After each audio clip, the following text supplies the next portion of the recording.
One thing you can do is just, this is a Rembrandt, and up here I used some of my softer, more expensive pastels. Sorry, I don't know what they are. New Vision maybe, Senneliers, just sort of a combo. That's why I started using some of the softer pastels, is that it just right away makes a difference between, like you can create depth right away by using a Rembrandt yellow in the distance and then a softer pastel up in here in the foreground.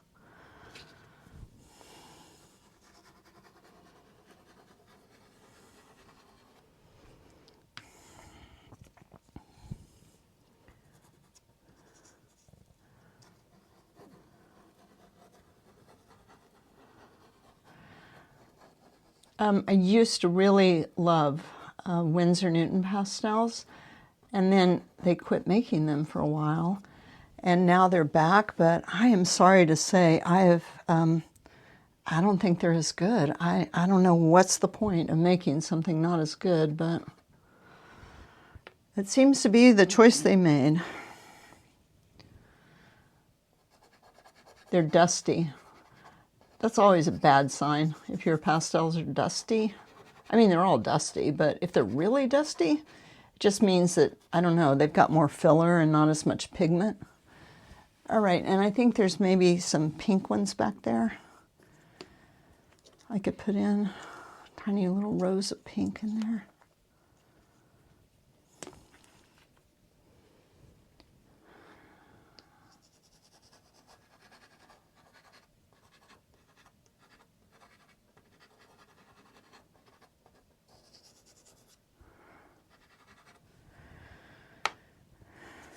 I tell you, I loved my trip to this tulip farm. Everyone that was volunteering there or working, they all seemed so happy and having a really good time. People were all taking pictures of their kids and their loved ones, and just was a fun, fun day. All right, I feel like I made that too big and too solid, so now what? Maybe a little more green.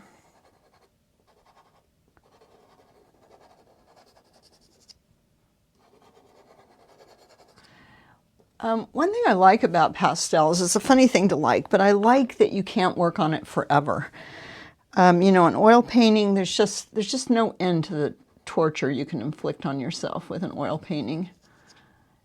But pastels, you run out of paper.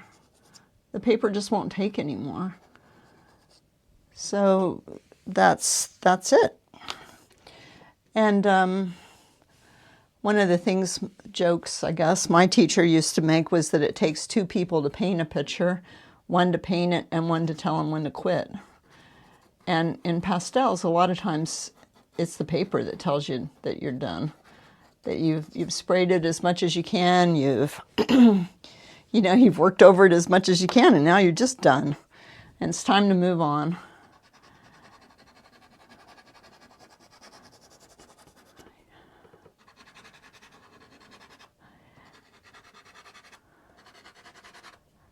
And I try to keep that thing in my heart, really, to believe it, that the only bad painting is a painting you don't learn something from. Because, I mean, it's gross, but I'll be out painting and I don't know, a lot of times I just am being ridiculous, making myself crazy about that I'm not doing good enough, that why did I think I could do this, that, oh, obviously it's over. Like, oh my gosh, how many times have I thought it's over? And then, ridiculous as it is, I put it on Facebook or something, and people are so nice and so generous about what they say, that then I feel better again. And I wish all of us could just feel better without that, but if you kind of keep in mind that, this is about learning something about the world and about yourself and about how colors react together. It's experimental, it's fun, you know, it's not about guilt or shame or, this sounds stupid, I know, I'm sorry. But I just, I don't know, I love to paint, so that's just what I choose to do with myself.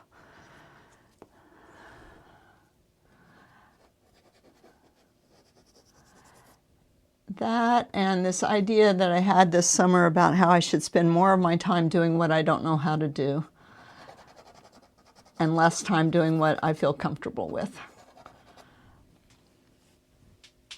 And luckily, there's a lot of things I don't know how to do, so that opens up a lot of possibilities.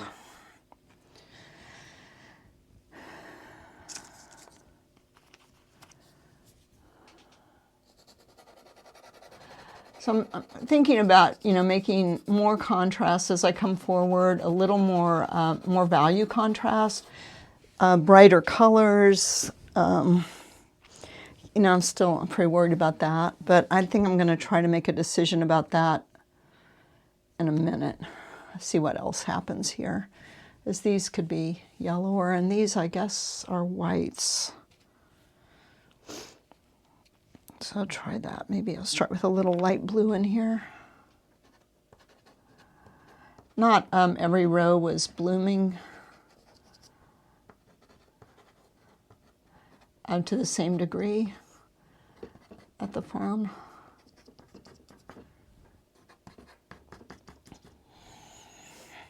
It was not very blue. I meant it to be bluer than that. But.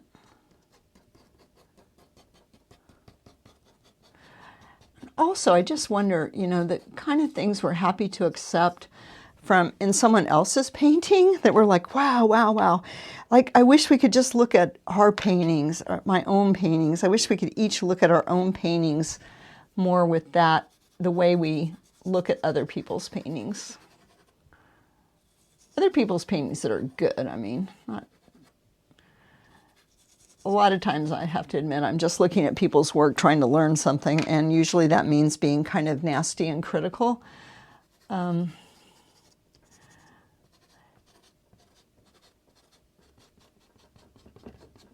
But I think, you know, maybe first impressions, that's kind of a good way to look at paintings. What's your first impression about it? Okay, so down here we're going to have some...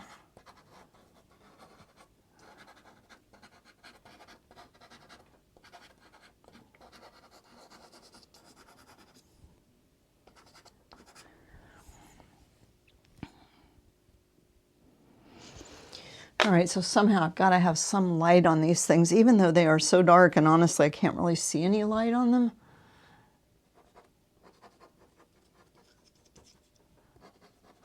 It's the thing, if everything has light and dark, and then a few places don't, or you miss a place getting the light and dark in it, to me, that, if I miss a place, it just stands out like a sore thumb. And sometimes you just need to change to a completely different color, like not just light purple and dark purple, but maybe I need to use some pink in here to make it lighter.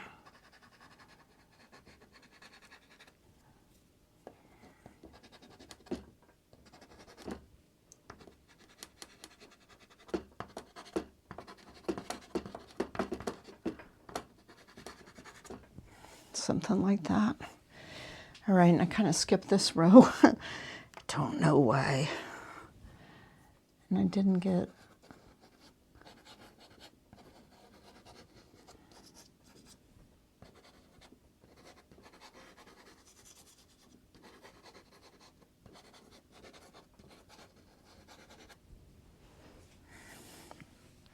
I'm sort of happy it's rainy out, because I just haven't been able to work in my studio forever, because when the weather's good, I paint outside.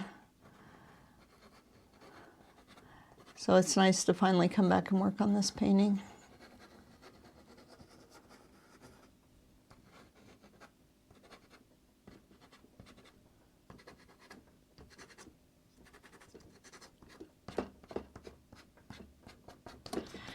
I did another one of this, and the reason I did a horizontal, a different view, and I didn't work on it a second time because I actually liked it so much that I decided I didn't want to work on it. So I decided I would do another one and just see.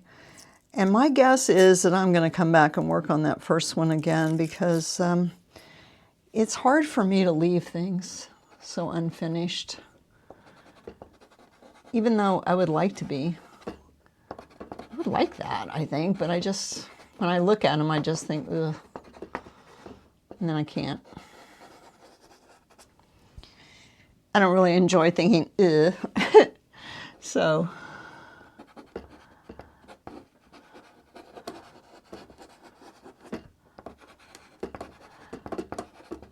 I was pretty sure I'd done a pretty good job yesterday, though, even though it was so hard. There were so many flowers, and I just really been inspired lately by Childe Hassam. And I was at Star Island Arts this summer out in the Isle of Shoals, and I had such a great time. And Childe Hassam painted there a lot, so if you don't know his work, I really recommend you look him up. He painted he painted so many different things. He painted some great views in Boston, of the Boston Commons. One of my favorite paintings, Boston Commons at twilight. And he also painted all these flags on, like, I don't know, Fifth Avenue in New York. He was really famous for that. But he painted these beautiful garden scenes on the isle, on Appledore Island. And he worked in oils mostly, but there's a few pastels, and he did incredible watercolors too.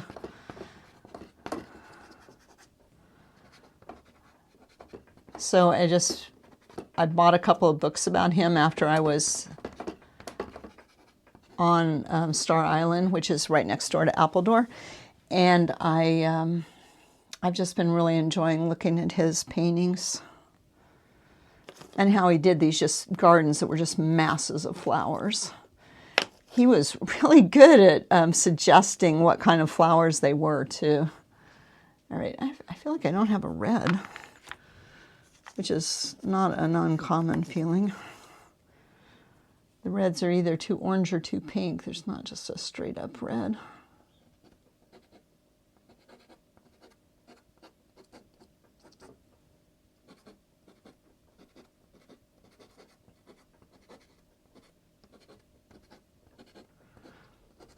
So how do you make a stroke that conveys a lot of information about what kind of flower something is without getting so literal and fussing around or being like more of an illustrator? So to answer that question, I recommend looking at Childe Hassam.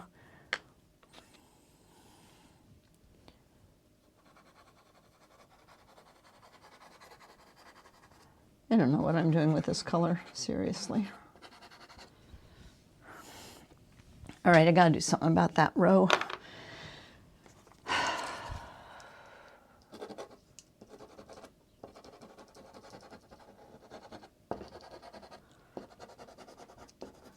Probably got my head in this photograph, this video, the whole time.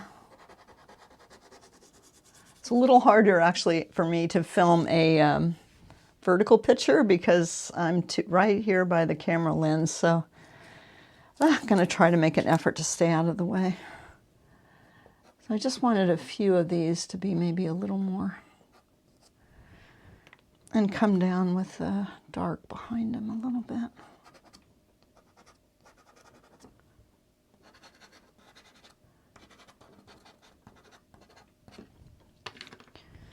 This is some kind of softer pastel.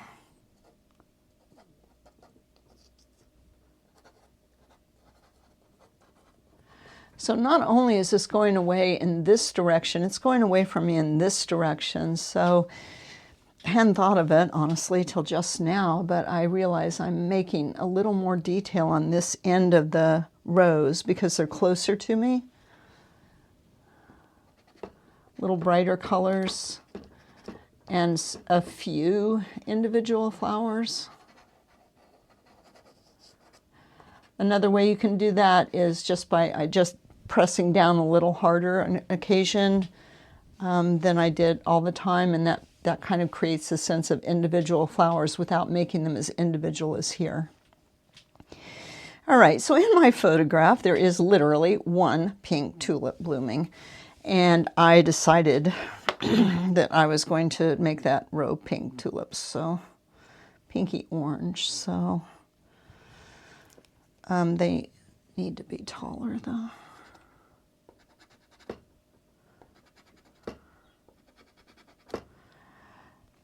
So I'm not trying to do every flower, but I am actually looking at some specific ones here.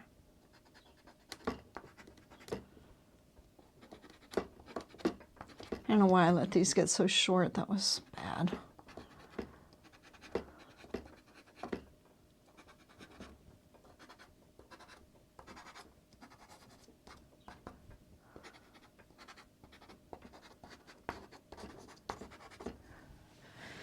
All right, and I'm going to have to bring up the green quite a bit too.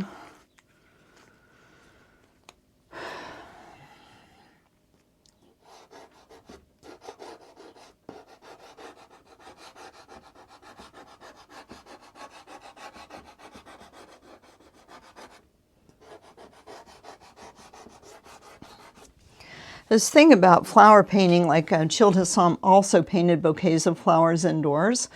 I really think that it's such a good combination to do both. If you're wanting to do gardens, to also do bouquets of flowers where you can just have a little more control of the environment and study what's going on. And a fun thing to do is actually paint bouquets of flowers outside.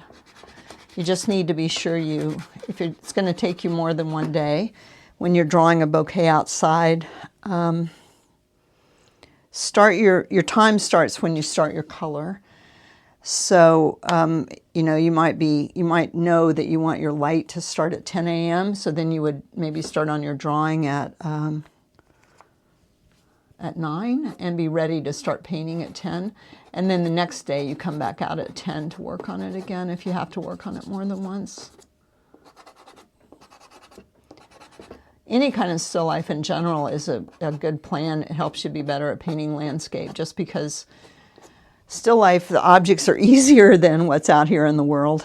And setting up a still life outside is a nice thing to do. Just make sure you set it up where the light's not going to change on it.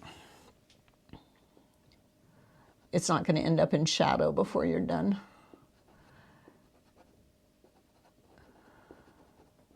It's a nice thing, especially if you don't have a studio, just to have a table outside and put some stuff out on it and do some still lifes out there.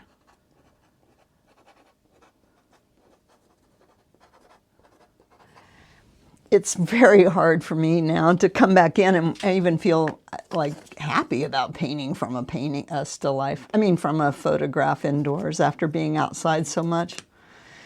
But it's a rainy day, so that's the deal. All right, what am I going to do about these red flowers? I got nothing to give them some variety.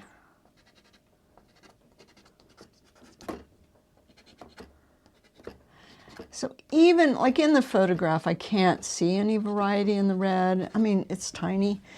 But if I was outside, I'd be able to see more variety. And I want it to have the look of nature.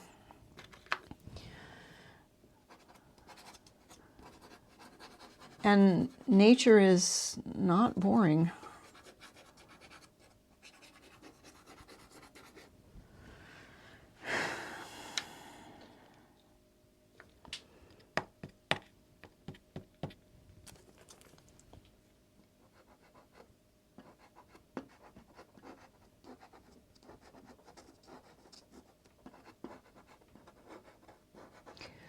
Be constant vigilance about things that look like you're making either ladders or fences. Things that are organic, things that are not ladders or fences. Be sure you keep the spacing uneven. Oh, golly.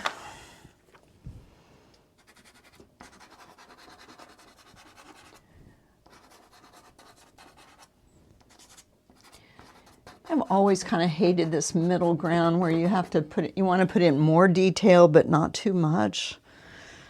All right, and now I've got to do dirt, which is also one of the things I truly hate.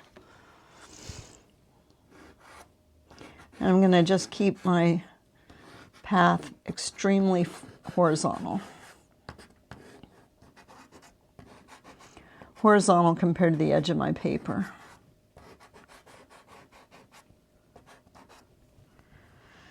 And this is that Indian red color.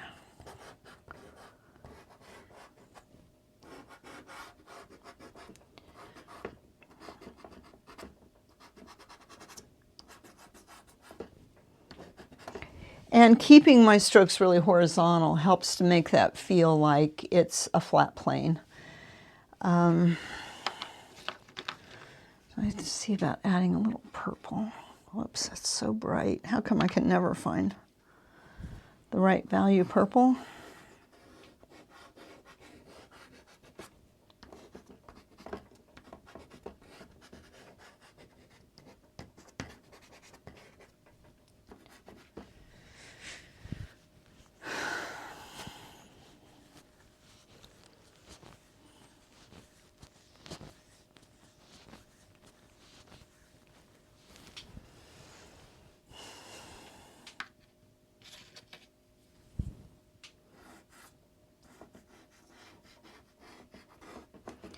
I want some feeling of shadow up in between the flowers.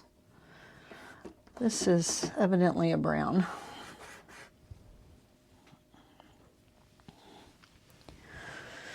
And there are some weeds. Ooh.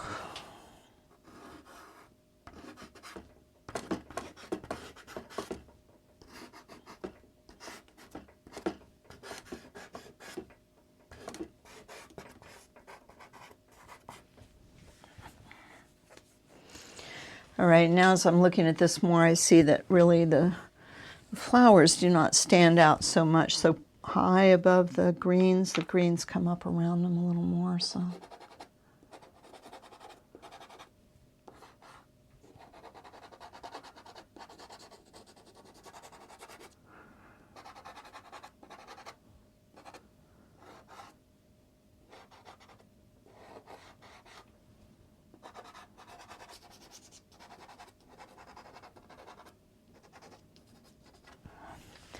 All right, so then the next question is, what can I do down here to really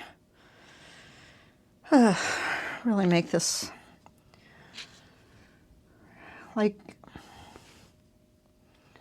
want to have this really look like it's in the foreground, but I don't want it to totally dominate. So that's a little tricky.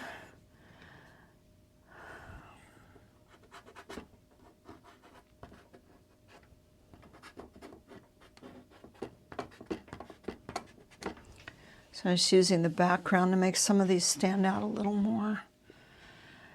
I've been having a lot of trouble making, I don't know, like drawing these tiny shapes. I don't know. I used to not think it was much of a problem, but it's feeling like more of a problem these days, so.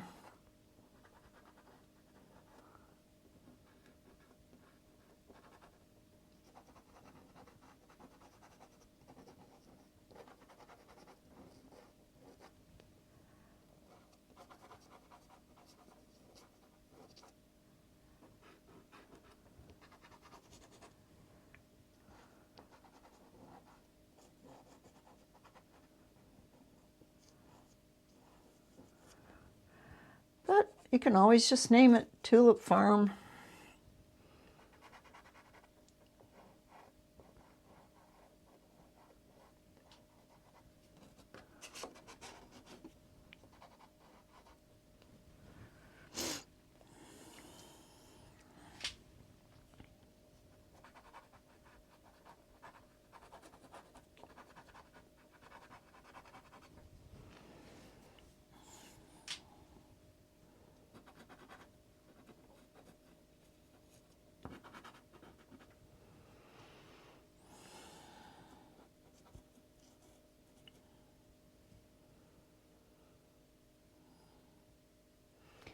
All right.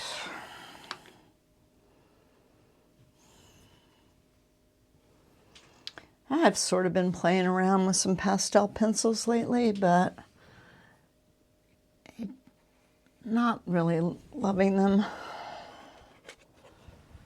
So just see if I can just make these stems with just a regular pastel.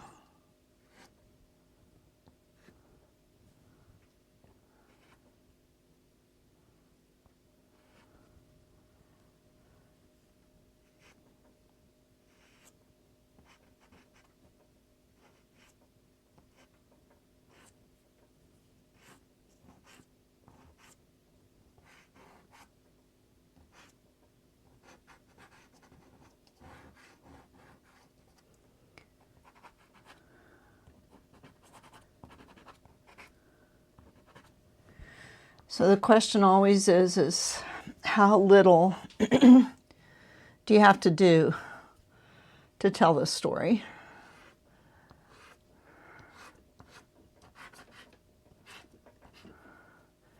And this thing of starting this all really dark and then working lighter on top, that just works so well for me. Because then the top things really look closer to you. And I'm just going to see now, can I do a little more cutting in with my dirt color around my flowers? Create a little bit of detail that way.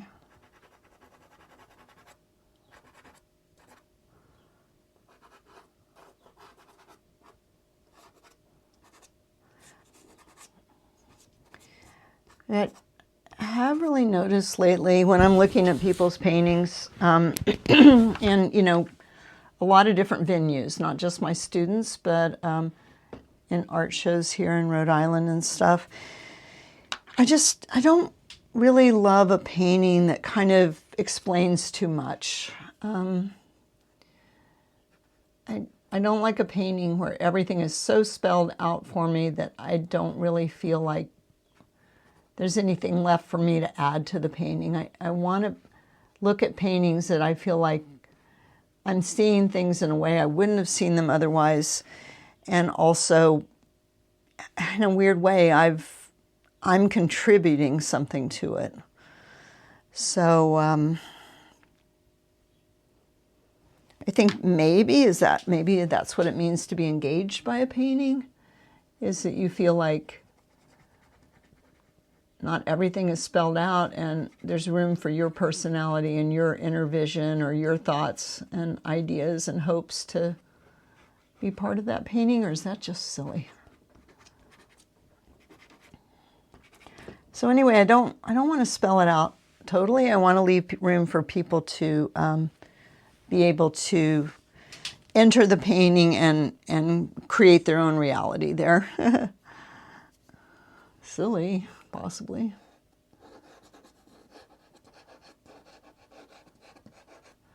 This seemed like it went from a lot of detail to no detail too quickly, so I'm just going to put in a few things.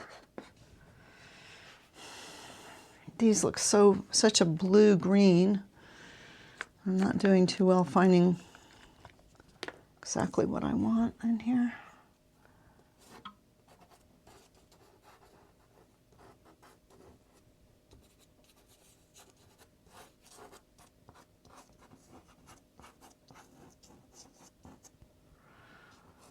Also, the truth is, I can't finish stuff.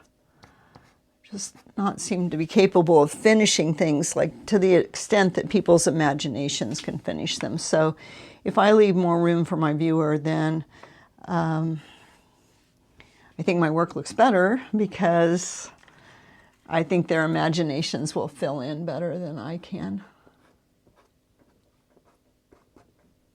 This is a Diane Townsend.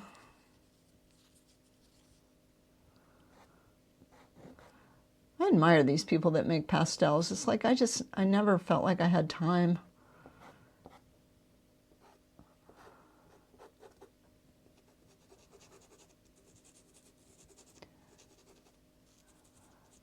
But we certainly have a lot more options now, thanks to people that are working on things like papers and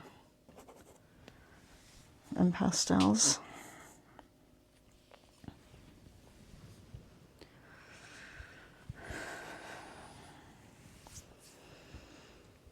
All right, so that's not bothering me so much back there anymore. But I think I am gonna try to add some more of the greens in here. Oh, that is really, finally found a dark color.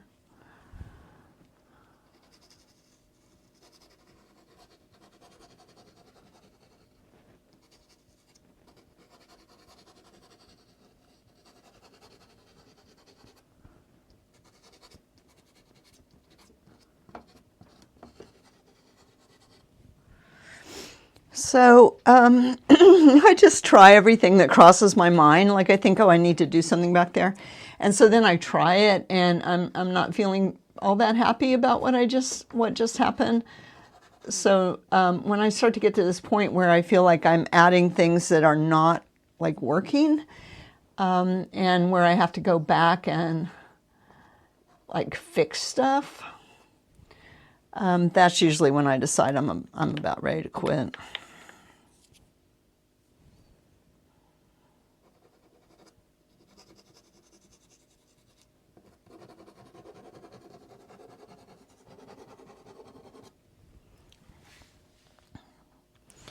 Right, I think that might be a little better, but I still feel like I need something a little darker.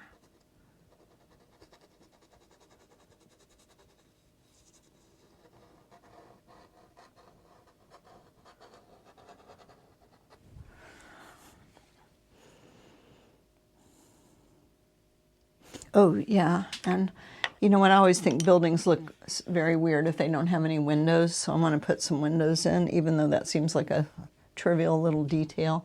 And I'm just going to do it with charcoal to start with.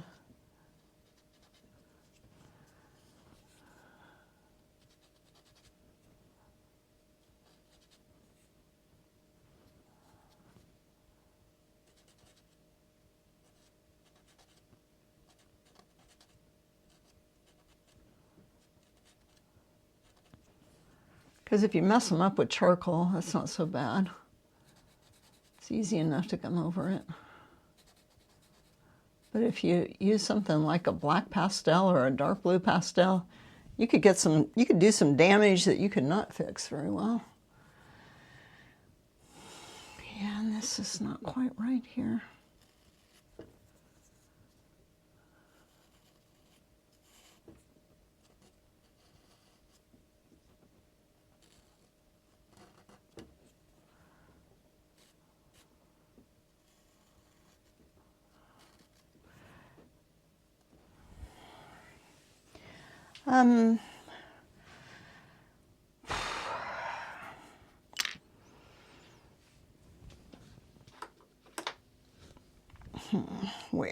Where has my...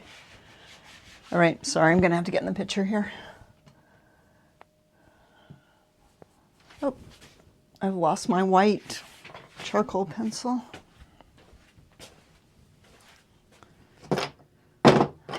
Nope. All right, well, what can you do? All right, so now I'm going to go over my little windows with my black charcoal pencil. It's just so small back there, I don't think I can do a pastel.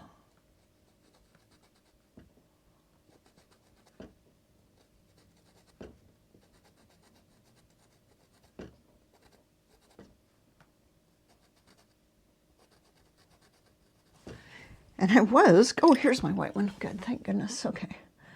I'm going to use my white one.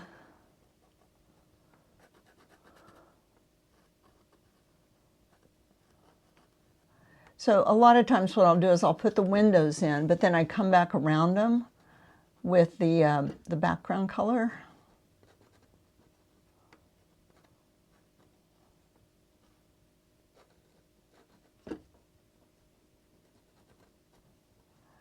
And it's like I'm still using the white pencil over here in the shadow, but it just, I don't know, it kind of, oops, I don't want that to, nope.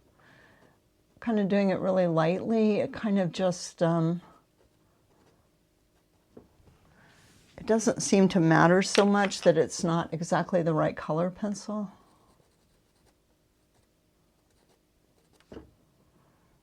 Okay, and then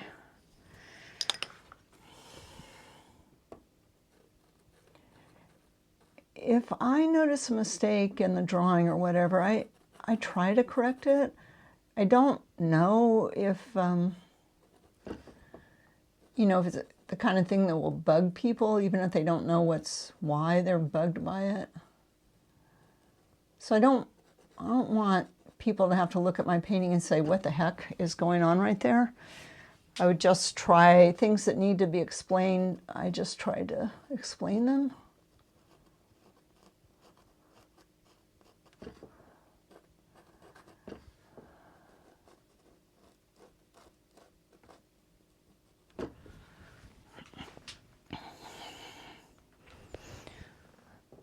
And if I feel like those are too bright, I just come over them with the white, the windows.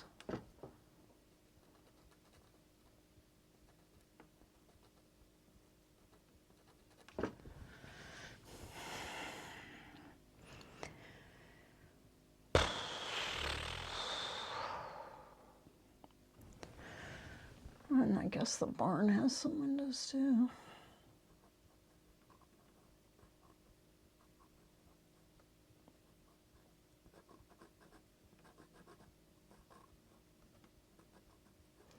So it's not just detail for detail's sake. It's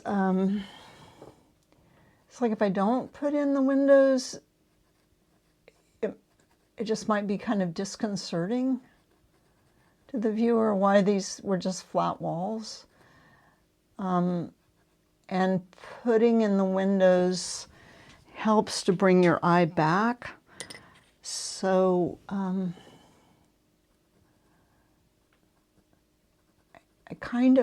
have a reason for doing it. You know, it might prove to not be a good reason, but I guess I'm going to make the inside of that, make that door open.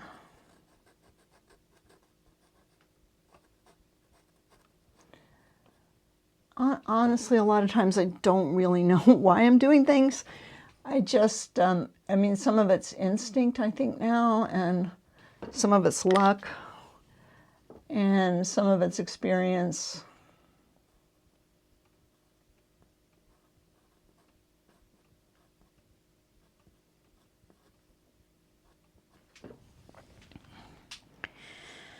I don't know.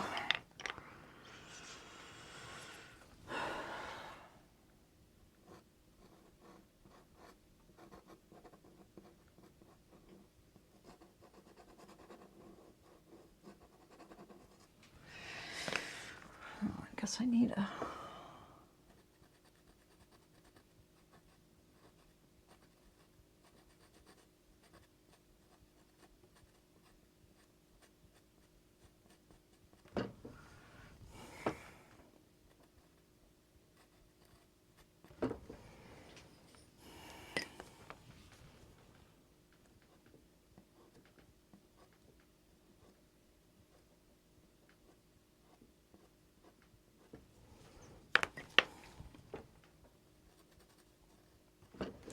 So these, the charcoal pencil and the white charcoal pencil, that's also what I use to sign my paintings. Whichever thing seems, you know, if it's all dark down here, I'll sign with white. Now I'm kind of getting afraid. That's always a good time to stop too. When you start to feel like, oh man, anything I do now, I could really wreck this.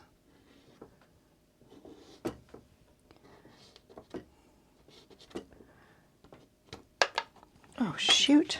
And then when you drop it, that's when you really know you're almost done. Although I hope you notice that it's not winter and I haven't been dropping my pastels as much, so that makes me feel better.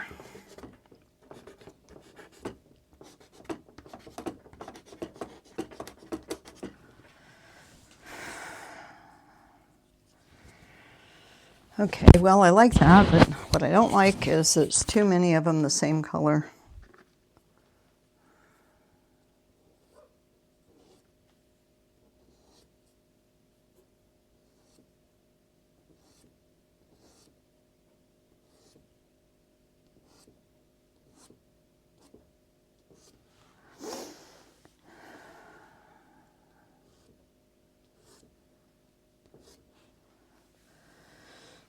And I think it's time to quit, as I'm going to have to fix that little thing I just did.